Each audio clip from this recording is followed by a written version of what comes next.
I didn't realize that a normal year, for instance, of non-pandemic flus, you still lose 500,000 people. I did not realize that collectively we'd lost 35 million people to AIDS. I did not realize that even with H1N1 or a strain of H1N1, when this is 100 years ago, 1918, 100 million people died, 5% of the world's population at that time died from H1N1, and that the recent strain of H1N1, and I know all of you are experts in this, apparently according to what I've read, and I don't know if it's wrong, infected 60 million people.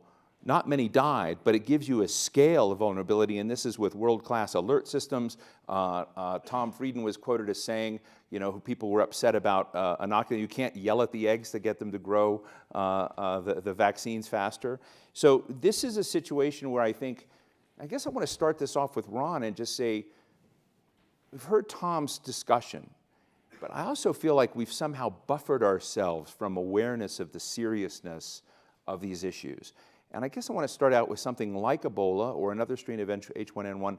Do we actually need to see another mass casualty incident to snap into the kind of place that Tom is talking about we need to be?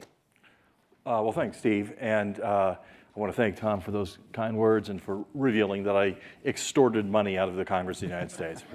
Appreciate that disclosure here. Look. Don't take my word for it.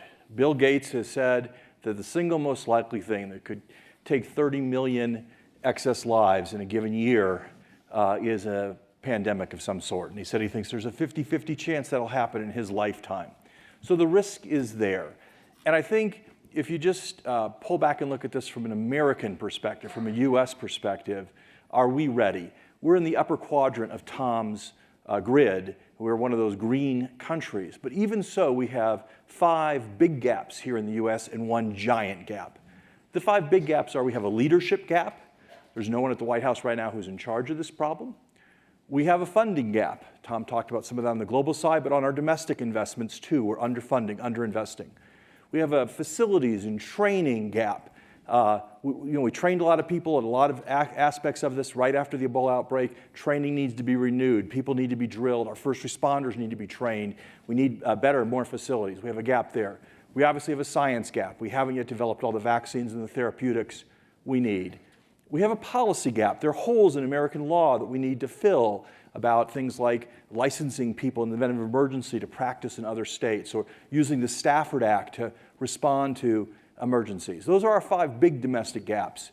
Our 6th giant gap is the global gap Tom was talking about. We can't be safe here in America when there's a risk of pandemics around the world. The world's just too small, diseases spread too quickly, and just to put a point on it, there is no wall we can build that is high enough to keep viruses and the disease threat out of the United States. We have to engage in the world. That's why what Tom is talking about is so very, very important.